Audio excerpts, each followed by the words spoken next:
Merhaba arkadaşlar, ben Elif Prenvise. Bebeğim örgülerim örgü kanalıma yeniden hoş geldiniz. Tığ yeleklerde bu üçüncü çalışmamız, öyle zannediyorum. Hep büyük boy, jumbo boy çalışmalar bu aralar anlatmıştım. Elif Hanım, yeni doğan bebeklerimiz için minicik yelekler de örün diye rica ettiniz ve ben özellikle bugün bu çalışmayı böyle minnacık yaptım. Rahat 0-6 ay arası giyilebilecek büyüklükte, çok güzel ve çok kolay bir çalışma. Yine hiç örgü bilmeyen ya da çok az örgü bilen arkadaşlarımın çok kolay ve çok çabuk bir şekilde, şöyle bir gününüzü almayacak öyle düşünüyorum, hadi bir gününüzü alsın, o kadar kısa sürede örebileceğiniz bir çalışma oldu. Minnacık bir çalışma ama tabii ki istediğiniz büyüklükte örebilirsiniz. Şimdi nasıl daha büyük örebileceğinizi de hemen söyleyeceğim. Bakın, 28 santim uzunluğum var. Yakadan etek ucuna kadar uzunluğum 28 santim. Şöyle 22 santim de enim var arkadaşlar. Bebek hazırlığı yapan arkadaşlar, anneanneler, babaanneler, anneler, teyzeler, mutlaka bir iki tane böyle küçücük çalışmalarınız olsun. Benim oğlum yeni doğduğu zaman hep yelekler biraz büyüktü ve çocuğumun ayak bileklerine kadar uzanıyordu. O yüzden böyle bir tane iki tane minik çalışma mutlaka hazırlıklarınızın içerisinde olsun. Size özellikle tavsiye ediyorum. Şimdi ben bunu küçücük çalıştım, siz öyle istediniz diye. Fakat bunu istediğimiz büyüklükte çalışabiliriz arkadaşlar. Hemen bir ön bilgi vereyim. Örmeye başlamadan önce yakadan başlıyoruz ve yuvarlak bir roba çalışması yapıyoruz. Bakın, şu yakadan başlangıç sayımızı daha büyüterek, mesela 10 zincir artırarak, örnek veriyorum, 10 zincir artırarak, yine çalışma şeklini 1'e 1 uygulayarak, yuvarlak roba çalışmaları zaten sabittir. 3 ör 1 artır mantığı vardır. Hem şiş örgüde hem tığ örgüde. Hem yakadan biraz büyüterek hem de ben robamı 1, 2, 3, 4 kez ve en az sırayla 5 kez artırmış oldum. Bunu 6-7 kez artırarak istediğiniz genişliğe ve yüksekliğe ulaşana kadar artırarak istediğiniz büyüklüğe uyarlayabilirsiniz. Mantık aynı mantık arkadaşlar. O yüzden bu küçücük çalışmayı örerken siz isterseniz daha büyük, 1 yaş, 2 yaş, 3 yaş, kaç yaşa isterseniz istediğiniz yaşa uyarlayabilirsiniz. Sadece yakadaki zincir sayısını ölçü alın çocuğunuza, bebeğinize. Boynunu rahatça saracak şekilde bir zincir çalışması olduğunda aşağıları aynen gösterdiğim şekilde örerek istediğiniz büyüklükte bu yeleği çalışabilirsiniz. Evet, bakın arka kısmımızda böyle çok minnacık, çok güzel bir çalışma olmuş oldu. Koton iple ördüm arkadaşlar. 2 tane 50 gram ip kullandım. İkincisinden çok az kullandım. Yani çok az iple de örebileceğiniz bir çalışma. Şu iki yumağın tamamını kullandığımda rahat 1-2 yaşın giyebileceği büyüklükte bir yelek elde etmiş olabilirdim. Evet, şayet beğendiyseniz önce beğenilerinizi, sonra güzel yorumlarınızı sizlerden bekliyorum. Şayet kanalıma henüz abone değilseniz, abonelikler ücretsizdir arkadaşlar. Tıpkı Facebook'ta arkadaş eklemek, Instagram'da takibi almak gibi YouTube'da da abone olunur. Bir yanda hemen bir zil işareti var. Bildirimleri açtığınız takdirde benim yayınlamış olduğum her bir video size bildirim olarak iletilir ve siz hiçbir videomu kaçırmadan bu güzellikleri benimle birlikte örebilirsiniz. Evet, şimdi hazırsak bu güzelliği örmeye başlayalım. Arkadaşlar, örgümü bu kez Gazal'ın Baby Cotton serisiyle öreceğim. 50 gram ağırlığında, 165 metre uzunluğunda güzel bir örgü ipi. Özellikle tığ örgülerinizde kullanabileceğiniz böyle pamuklu, tığ örgüsüne uygun kalınlıkta, ince sayılabilecek güzel bir örgü ipi arkadaşlar. %60 koton içeriğimiz var. Şurada da yazıyor. %40 da akrilit içeriği var. Renk numarası şu sanırım 33.425 arkadaşlar. 3425. Böyle güzel bir su yeşili. Evet, zincir çalışmasıyla örgümüze başlayacağız. Güzel bir tığ işi yuvarlak yaka öreceğiz. Bu roba çalışmasını tığ örgülerinizde böyle yakadan başlanan robaların tamamında bu robayı kullanabilirsiniz. Zincir çalışmama başlarken 3 milimetre tığımla beraber böyle ne sık ne bol, bakın orta bollukta zincir çekiyorum. Toplamda 66 tane bu şekilde zincir çekelim.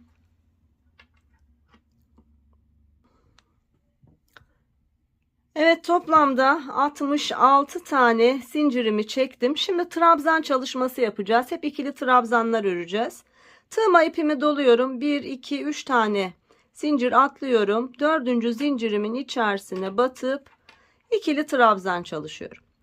İlk 3 zincirim birinci ikili trabzanım. Sonra yanındaki ikinci ve artık sırayla her bir zincirimizin içerisine batarak bir ikili trabzan örüyoruz. Toplamda 63 tane ikili trabzan öreceğiz sıra sonuna kadar. Her bir zincirimizin içine sırayla ikili trabzan yaparak 63 tane ikili trabzan çalışalım.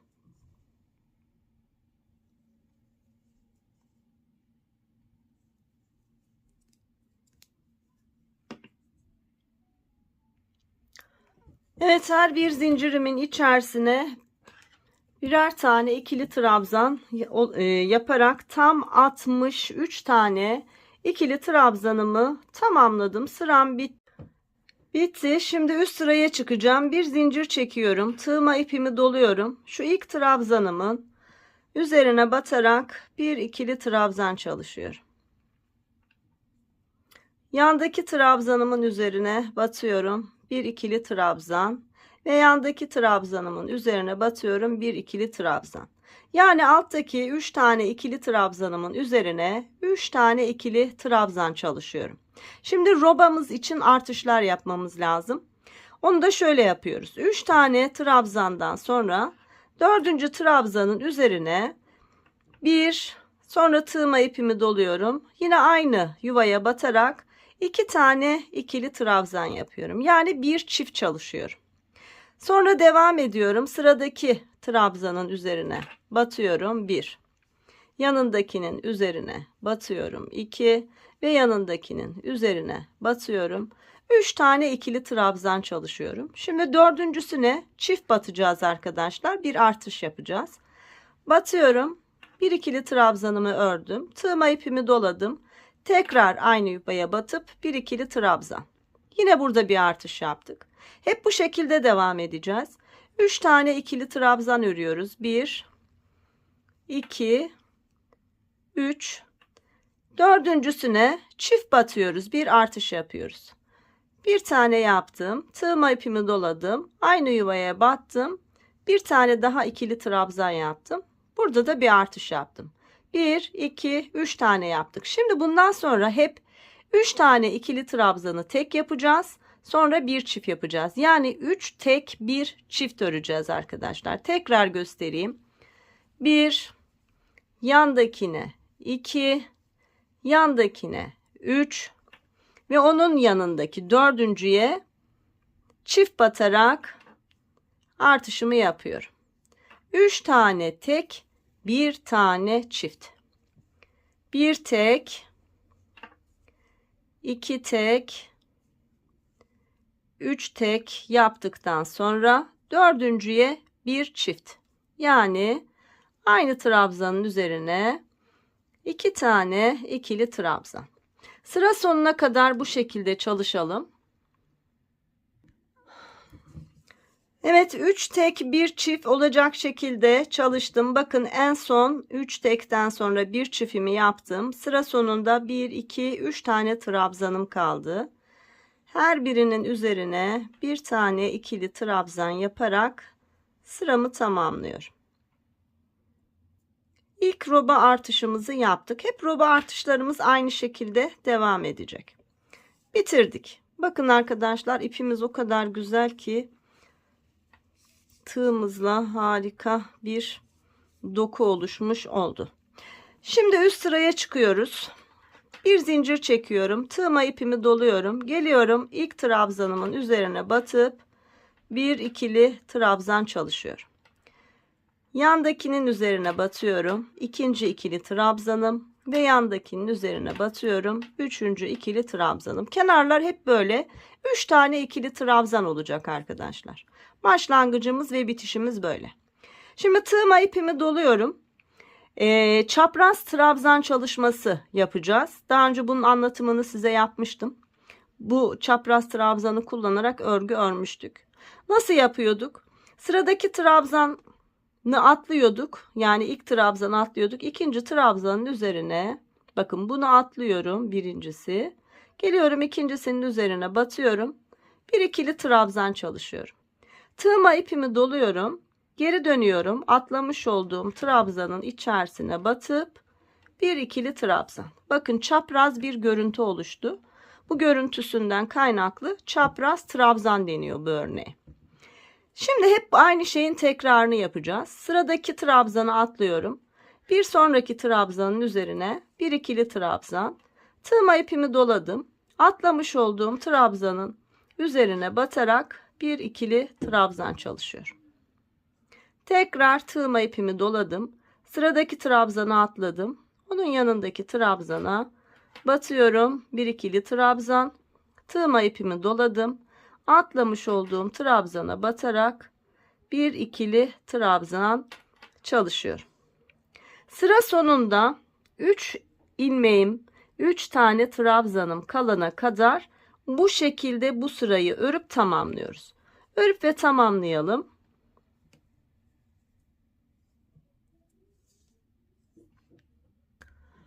Evet, sıra sonuna çapraz trabzanlar yaparak geldim. 3 tane kenarda trabzanım kaldı. Bunların üzerine normal düz trabzan yapıyorum. Her birinin üzerine bir ikili trabzan çalışarak sıramı tamamlıyorum.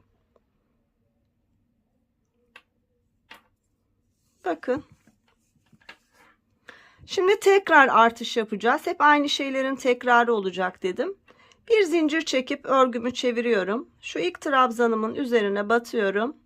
Bir ikili trabzan çalışıyorum. Yandaki trabzanın üzerine batıyorum. Bir ikili trabzan ve yandaki trabzanın üzerine batıp bir ikili trabzan. Ne yapıyorduk? 3 tane trabzandan sonra, yani 3 tekten sonra bir çift çalışıyorduk. Aynı şeyi uygulayacağız. 3 tek trabzandan sonra sıradaki trabzanımın üzerine batıp bir ikili trabzan, sonra aynı yuvaya batıp bir ikili trabzan daha, yani bir çift çalıştık. Ardından 3 tane tek çalışacağız. 1, yandakine 2, yandakine 3 ve şimdi yandakine çift çalışacağız. Bir ikili trabzan, tığıma ipimi doladım, aynı yuvaya bir ikili trabzan daha. Şimdi 3 tek, 1, yandakine 2, yandakine 3 ve şimdi sıradakine bir çift, yani aynı yuvaya 1, sonra tekrar aynı yuvaya ikinci kez ikili trabzanımı çalıştım. Sırayı böyle tamamlayalım. Evet arkadaşlar, 3 tek bir çift olarak örgümü ördüm. Sıra sonunda bakın 1, 2, 3, 4 tane ikili trabzanım kaldı. Bunun 3 tanesini tekli trabzan yapmak zorundayım. Hemen en son yapmış olduğum 3 tekten sonra bir çiftim ve ardından 2 tane tekli trabzanım var ve sırada bir tane benim trabzanım kaldı. Çift yapabileceğim. O yüzden son trabzanı yaparken şu son artırmadan sonra 2 tekliden sonra bir çift yapıyoruz. 1, aynı yuvaya bir daha batarak 2. Sonrasında zaten sıra sonunda 3 tane ikili trabzanım var. Her birinin üzerine bir ikili trabzan çalışarak sıramı tamamlıyorum. İkinci kez roba artışı yaptık. Şimdi bir üst sıraya çıkalım. Bir zincir çekiyorum. Örgümü çeviriyorum. İlk trabzanımın tepesine batıp bir ikili trabzan çalışıyorum. Ardından ikincisinin üzerine bir ikili trabzan ve üçüncüsünün üzerine bir ikili trabzan çalıştım. Şimdi şurada yapmış olduğumuz çapraz trabzanın aynısını uygulayacağız. Tığma ipimi doladım. Sıradaki trabzana atladım. Onun yanındaki trabzanın üzerine bir ikili trabzan. Tığma ipimi doladım. Atlamış olduğum trabzanın üzerine batarak bir ikili trabzan çalıştım. Çapraz trabzanımı uyguladım. Devam ediyorum. Sıradakine atlıyorum. Sonrakine bir ikili trabzan ve atlamış olduğumun üzerine bir ikili trabzan. Arkadaşlar robamız hep bu şekilde büyüyecek. Bir sıra artış yapacağız. Ardından diğer sırada çapraz trabzan olarak çalışacağız. Ta ki robamız istediğimiz büyüklüğe ulaşana kadar. Bakın şu anda şekil almaya başladı. Gayet güzel görünüyor. İstediğimiz büyüklüğe gelene kadar hep bu şekilde artıralım. Şu kenar kısımlarında 3 tane trabzan kalmasına dikkat edelim. 3 tek bir çift olarak ilerlemeyebilir. Az önce yaptığımız gibi ayarlayarak onu örmeye devam edelim. Şimdi istediğimiz büyüklüğe gelene kadar örelim. Roba ayrımlarıyla beraber devam edelim. Arkadaşlar çapraz trabzanlarımı yaptım. Bakın sıra sonuna geldiğimde 1, 2, 3, 4 tane trabzanım var. Yani şuraya bir tane daha çapraz trabzan yapmam lazım. Fakat 2 tane trabzanım yok. Bir tane trabzan üzerinden çalışacağız. Bunu yapabilmem için tığıma ipimi doladım. Hemen bakın en son buraya batmıştım çapraz trabzan yaparken. Geliyorum. Sıradaki trabzanın üzerine bir ikili trabzan çalıştıktan sonra tığıma ipimi doluyorum. Bir önceki çapraz trabzanın yuvasına batarak bir ikili trabzan çalışıyorum. Yani burayı da yine alt sırayı yaptığımız gibi ayarlayabilmek için yaptık. Çünkü bizim sıra sonunda hep 3 tane tekli trabzanımız olmak zorunda. Artırmayı yaparken de bu şekilde ayarlayacağız. Şu üst sırada çapraz trabzanlarımızı yaptığımızda yine 2 tane değil de 1 tane trabzan olduğunda bu şekilde çalışacağız. Tekrar göstereyim isterseniz aklınız karışmasın. Bakın normal bir şekilde çapraz trabzanlarımı yaptım. Sıra sonunda 1, 2, 3 tane kenar için trabzanım var. Bir tane normal trabzanım kaldı. Burada normalde 2 tane trabzanımın olması lazımdı ki çapraz trabzanımı çalışabileyim. Hemen bunu düzeltebilmek için tığıma ipimi doluyorum. Sıradaki trabzanımın üzerine bir ikili trabzan çalışıyorum. Tekrar tığıma ipimi doluyorum. Bir önceki çapraz trabzanın yuvasına batarak bir ikili trabzan çalışıyorum. Burayı da böyle toparlamış olduk. Özellikle göstermek istedim. Aklınız karışabilir. Sıra sonunda 3 tane ikili trabzanım var. 3 tane ikili trabzanımı örerek sıramı tamamladım. Şimdi üst sırada ne yapıyoruz? Bir zincir çektim. Örgümü çevirdim. İlk trabzanımın üzerine bir ikili trabzan çalışıyorum. Yanındaki trabzanın üzerine bir ikili trabzan ve yanındaki trabzanın üzerine bir ikili trabzan. Bu 3 trabzan hep sabit olacak. Ardından ne yapıyorduk? 4. trabzanın üzerine çift batıyorduk. Çiftli trabzan yapıyorduk. Bir kez yaptım. Sonra aynı yuvaya battım. Bir kez daha yaptım. Ardından devam ediyorum. Bir tek, 2 tek, 3 tek trabzanımı ördüm. Sonra sıradaki trabzanımın üzerine bir çift. Yani aynı trabzanın üzerine 2 tane ikili trabzan. 3 tek bir çift olarak ilerliyoruz. Dediğim gibi eğer sayılarda sıkıntı olursa çalıştığımız şekilde tıpkı size gösterdiğim şekilde hem artış sırasını hem çapraz trabzan sırasını ayarlayın arkadaşlar. Bu şekilde robamız istediğimiz büyüklüğe gelene kadar örmeye devam edelim. Arkadaşlar robam istediğim büyüklükte oldu. Toplamda 5 kez artırma yapmış oldum. Bakın 1, 2, 3, 4, 5. Son sırada artırma yaptım ve bitirdim. Tam 188 tane trabzanım oldu. O kenar kısımları ayarlayarak ördüm arkadaşlar. Bazı sıralarda denk geldi, bazı sıralarda eksik geldi. O şekilde tamamladım. Robamın uzunluğu 10 santim olmuş oldu. Şöyle düz tuttuğumda yine 10 santim. Yuvarlak roba çalışmasında kullanabileceğiniz çok kolay tığ işi bir çalışma.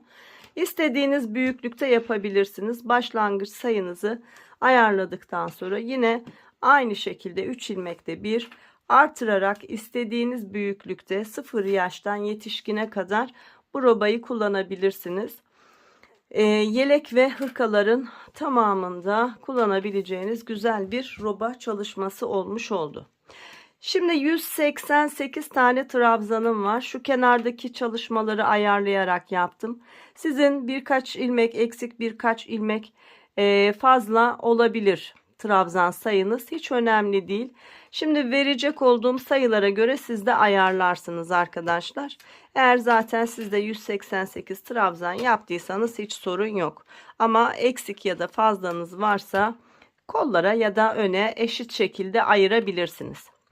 Şimdi 188 tane trabzanın 26 tanesini ön bedenlere, 26 bir tarafa, 26 bir tarafa bıraktım ve işaretledim. Kol kısmımda 45'er tane trabzanım var ve arka bedende de 46 tane trabzanım var. Eğer fazla gelirse ya kola verin arkadaşlar ya da birer tane ön bedene, 2 tane arka bedene olacak şekilde ayarlayabilirsiniz. Eksik olursa da yine aynı şekilde birer tane kollardan çıkartabilirsiniz. Bu kadar kolay. Şimdi robamız bitti. Kol altı birleştirmesi yaparak istediğimiz modeli örebiliriz.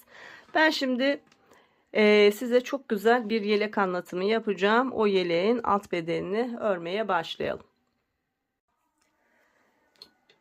Evet, şimdi roba kısmımız bitti. Kollarımızı ayıracağız. En son artırmalarımızı yaptık ve tamamladık. Şimdi bir zincir çekerek üst sıraya çıkıyorum. Örgümü çeviriyorum. İlk trabzanımın üzerine bir ikili trabzan, yanındaki trabzanın üzerine bir ikili trabzan ve yanındaki trabzanın üzerine bir ikili trabzan. Bu kenarlar hiç değişmeyecek.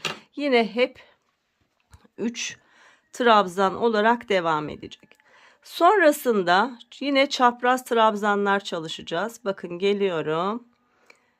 İlk trabzanı atlıyorum. İkinci trabzanın içerisine bir ikili trabzan. Sonra atlamış olduğum trabzanın içine bir ikili trabzan. Devam ediyorum. Sıradakini atladım. Sonrakine bir ikili trabzan. Şimdi atladığımın içerisine bir ikili trabzan. Bu şekilde şu işaretlediğimiz 26 tane trabzanın tamamını örelim. Evet, çapraz trabzanlarımı 1, 2, 3, 4, 5, 6, 7, 8, 9, 10, 11 tane ördüm. 26. trabzanım tek kaldı. Şimdi geliyorum şu 26. trabzanıma batıp bir ikili trabzan çalışıyorum. Sonra geliyorum bir önceki çapraz trabzan çalıştığım yuvaya batıp bir ikili trabzan daha çalışıyorum. Tam kol altında bir tane artırma yaptım. Şimdi 45 ilmeğim var kolum için. Trabzanım var. 45 trabzanımı atlıyorum. Geliyorum. Şurası hemen.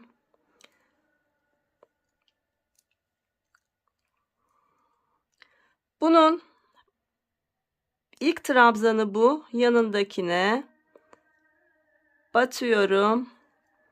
Bir ikili trabzan. Sonra bir öncesine batıyorum. Bir ikili trabzan. Devam ediyorum.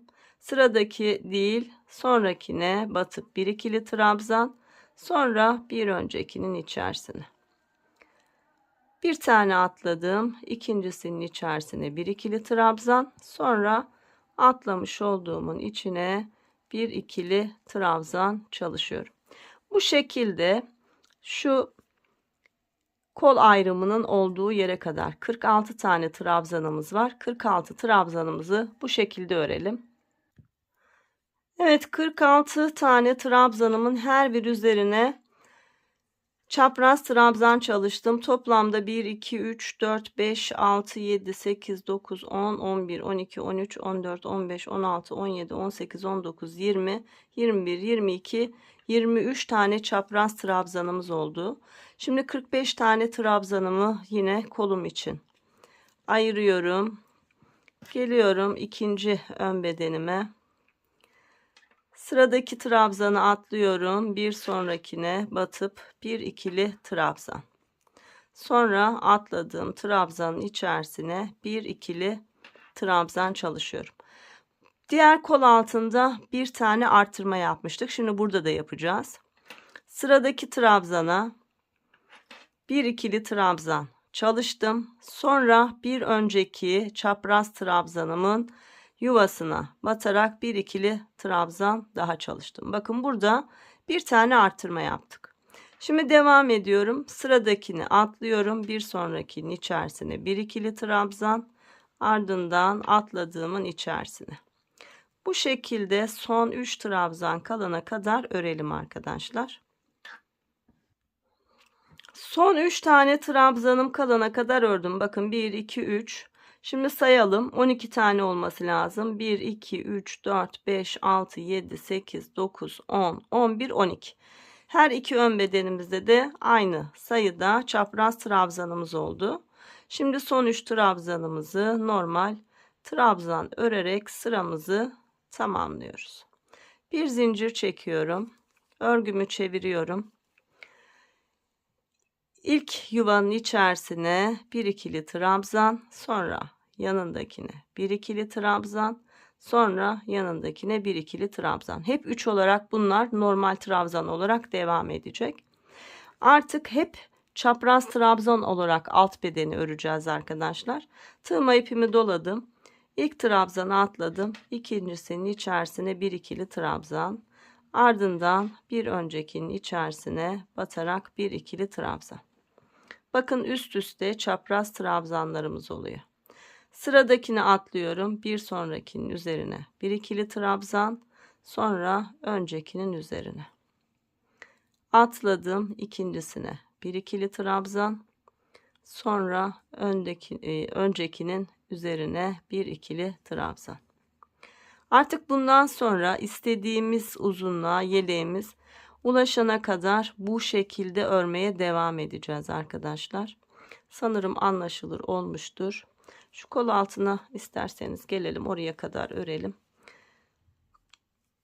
Anlaşılmayan bir yer kalmasın. Hep aynı şeylerin tekrarını yapıyoruz artık. Çapraz trabzanlarla beraber örüyoruz.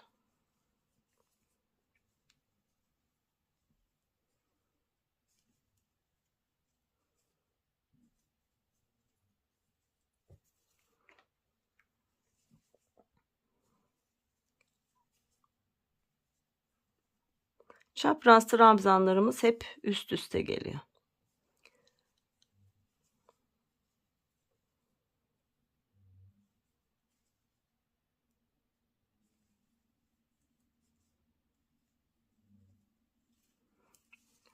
Evet, bakın kol altına geldim. Yine aynı şeyi yapıyorum. Arka bedene geçtim. Bakın birinci değil, ikincinin üzerine batarak bir ikili trabzan, sonra atladığımın üzerine. Bakın kol altımız da böyle oldu. Hep bu şekilde istediğimiz uzunluğa ulaşana kadar yeleğimizi örelim. Şöyle bir çevirelim, bir görelim. Evet. Bu şekilde örelim. Arkadaşlar, alt bedenimi ördüm. Küçük bir yelek çalışması. Şöyle 0-6 ay giyilebilecek büyüklükte. O yüzden bu boy benim için yeterli. Kaç sıra ördüm hemen sayayım. Robamız bittikten sonra arkadaşlar bakın. Örnek çalışmasına başladık. 1, 2, 3, 4, 5, 6, 7, 8, 9, 10, 11, 12, 13. Tam 14 sıra örmüş oldum. Kaç santim hemen onu da söyleyeyim. Kol altından sonra 15 santim uzunluğunda bir örgü ördük. Hatta 16 santim diyebilirim. Şimdi arkadaşlar kenar çalışması ve etek kısmında bir yelpaze çalışması yapacağız. İlk yumağım bitti. 50 gramım. İkinci 50 grama başladım. Çok az kullanacağız ikinci yumağımızda. Şimdi en son örnek çalışmamı yaptım ve sıramı tamamladım. Artık şu yan kenarlarımızı çalışacağız. Bunu da şöyle yapacağım arkadaşlar. 1 2 zincir çektim, tığıma ipimi doladım. Şu en son yapmış olduğum trabzanımın arasına batıp bir ikili trabzan çalıştım. Tekrar aynı yuvaya battım. İkinci kez ikili trabzan. Aynı yuvaya battım. 3, aynı yuvaya battım. 4, aynı yuvaya battım. 5 ve aynı yuvaya battım. 6 tane ikili trabzan çalıştım. Burada köşe olduğu için 6 çalıştım. Bundan sonra 5 çalışacağım. Sonra geldim yandaki trabzanın arasına bir sık iğne ile böyle sabitledim. Bakın yelpaze çalışmış oldum. Tekrar tığıma ipimi doladım. Hemen yandaki trabzanın içerisine bu kez 5 tane. 1, aynı yuvaya 2, aynı yuvaya 3, aynı yuvaya 4 ve son kez aynı yuvaya 5 tane ikili trabzan çalıştım. Yandaki trabzanın arasına batarak bir sık iğne ile sabitledim.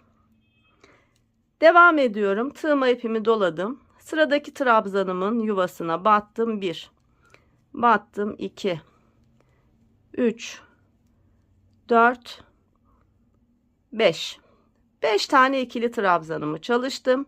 Yandaki trabzanın araya battım. Bir sık iğne ile sabitledim.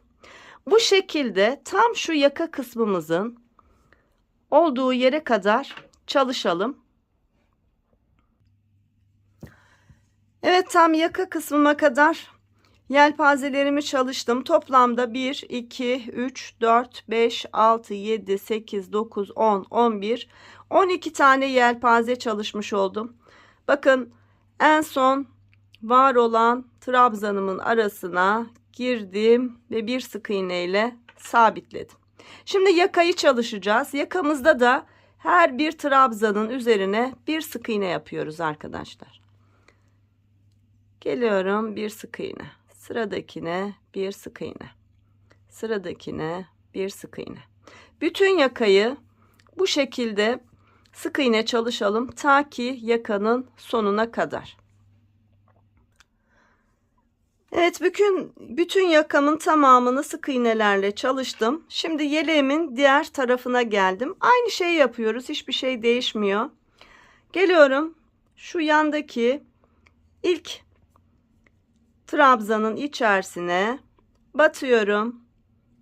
1, tekrar batıyorum. 2, tekrar 3, 4 ve 5 tane ikili trabzan yapıyorum. Sonra sıradaki trabzan yuvasına batıp bir sık iğne. Tığıma ipimi doluyorum. Yandaki trabzan yuvasının içerisine yine 5 tane ikili trabzan. 4 ve 5. Ve yandaki trabzanın içerisine bir sık iğne. Aynı şekilde yine şu etek ucumuza kadar ilerleyelim. Evet, yine aynı şekilde yelpazelerimi çalıştım. Saydığımızda 1, 2, 3, 4, 5, 6, 7, 8, 9, 10, 11, tam yine 12 tane yelpazemiz olmuş oldu. Son trabzan yuvamın içerisine de sık iğne ile sabitledim. Şimdi Yeleğimizin etek kısmında da aynı çalışmayı yapacağız. Tığıma ipimi doluyorum. Geliyorum hemen yandaki şu yuvanın ya da trabzanın fark etmez. Şöyle tepesine batıp 5 tane ikili trabzan çalışıyorum. Köşe olduğu için bakacağım. 6 tane yapabilirim. 1, 2, 3, 4, 5. Evet, 6 tane yapıyoruz. Diğer başlangıçta olduğu gibi 6 tane yaptım. Şimdi geliyorum, bir trabzan atlıyorum. İkincisinin üzerine sabitliyorum. Tığıma ipimi doluyorum. Bir trabzan atlıyorum. İkincisinin üzerine yine 5 tane ikili trabzan. 3, 4, 5. Bir trabzan atladım. İkincisine sabitledim. Tığıma ipimi doladım. Bir trabzan atladım. İkincisinin üzerine 5 tane ikili trabzandan oluşan yelpazemi çalışıyorum. 4 ve 5. Tekrar bir trabzan atladım. İkincisine sabitledim. Bakın, bu şekilde tüm etek kısmımızı çalışalım. Evet, bütün etek kısmımı da yelpazelerle çalıştım. Bakın, bir trabzan atladım. Diğer trabzanın içerisine bir sık iğne ile sabitledim. Şu başlangıçta 2 zincirle başlamış olduğumuz yelpazemin ilk trabzanının tepesine girdim. Kaydırma tekniğiyle kaydırarak birleştirdim ve bir zincir çekerek sabitledim. İpimi biraz uzun bırakarak kestim. Bakın ne kadar düzgün olmuş oldu. Şimdi şu arka kısımda kesmiş olduğumuz ipi tekrar sabitleyerek örgümün içerisinden yürüterek gizleyeceğim. Şimdi arkadaşlar, aynı çalışmayı kol kısmımıza uygulayacağız. Yine kollarımızın kenarları da böyle güzel yelpazeli örgü olacak. Evet, gizledim ve bitirdim. Tertemiz oldu. Şimdi aynı çalışmayı kol altlarımızda yapacağız. Geliyoruz şu kolumuzun tam altına, şurada, buradan giriyorum.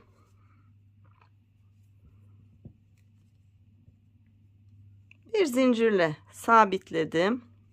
Başlangıç ipimi de örgümün içerisinden şimdi yürüteceğim. Tığıma ipimi doladım. Bakın, hemen yanda bir trabzan var. Bunu atladım. İkincisinin içerisine battım. 1, 2, 3, 4, 5 tane ikili trabzanımı çalıştım. Sonra bir trabzan atladım. İkincisinin içerisine bir sık iğne ile sabitledim. Tığıma ipimi doladım. Bir trabzan atlıyorum. İkincisinin içerisine yine 5 tane ikili trabzan çalışıyorum. Kenarlarda yapmış olduğumuz çalışmanın aynısını kol kenarlarımıza da uyguluyoruz. 4 ve 5. Sonra bir trabzan atladım. İkincisinin içine sabitledim. Bu şekilde kolumuzun tamamını şu başlangıç noktamıza kadar yelpazelerle çalışalım. Evet, kol kenarında yelpazelerimi tamamladım. Bakın, ikiye katladığımda şöyle 2, 4, 6, 8, 10, toplamda 12 tane yelpaze çalışmış oldum. Son yelpazemi çalıştıktan sonra bir trabzan atladım. İkinci trabzanın içerisine sık iğnemi yaptım. Şimdi geliyorum şu başlangıç yerimde. Buraya da böyle batıp kaydırma tekniğiyle kaydırdım. Bir zincirle sabitledim ve ipimi biraz uzunca kestim. Şimdi bunu da hemen gizleyelim. Sonra kolumuz nasıl olmuş bir görelim. Evet, örgümün içerisinden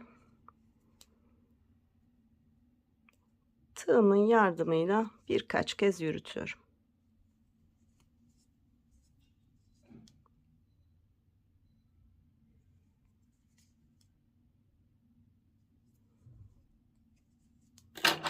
Fazla ipimi de kestim. Şimdi bir görelim.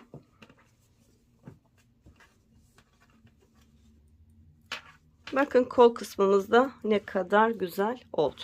Şimdi arkadaşlar şu diğer kolumda da aynı çalışmayı yapayım. Böyle minicik ince düğme çalışacağım. 3 tane tam roba kısmının olduğu yere. Düğmelerimi de dikeyim. Son halimizde bir yeleğimizi görelim. Evet arkadaşlar, diğer kolumu da aynı şekilde tamamlamış oldum. 3 tane minicik ince düğme kullandım. İlik açmadık. Bakın ilik yerleri olarak nereyi kullandım. Şimdi şu düğme diktiğimiz yerler şöyle yaptım. İkinci trabzana bir düğme diktim. Ardından 1, 2, 3 trabzan ara verdim. Dördüncü trabzana tam şu kenar kısmına bakın. Yelpazenin hemen orada ilk trabzanımın üzerine düğmelerimi diktim. 1, 2, 3 trabzan arayla 3 tane düğmemi diktim. Ve yelpazelerimin şu aynı yuvaya battığımız boşluklar var ya. Burası tam bir ilik büyüklüğünde. Bakın buraları da ilik olarak kullandım. Çok güzel mini minnacık böyle yeni doğan 6 ay civarı giyilebilecek küçücük bir yelek oldu. Bebek örgüleri örerken, bebek hazırlığı yaparken arkadaşlar mutlaka böyle küçük 1-2 tane yelek elinizin altında olsun. Oğlum doğduğu zaman yelekler o kadar büyüktü ki böyle ayak bileklerine kadar uzanıyordu. Sözde küçük diye örmüştüm ama hepsi kocamandı. O yüzden mutlaka bebek hazırlığı yaparken 1-2 tane böyle küçücük yeleğiniz olsun. Hemen şimdi ölçüleri vereyim. Bitmiş haldeki ölçülerimiz. Şöyle omuz hizasından etek ucuna kadar uzunluğum 28 santim arkadaşlar. Yeleğimin eni de 22 santim.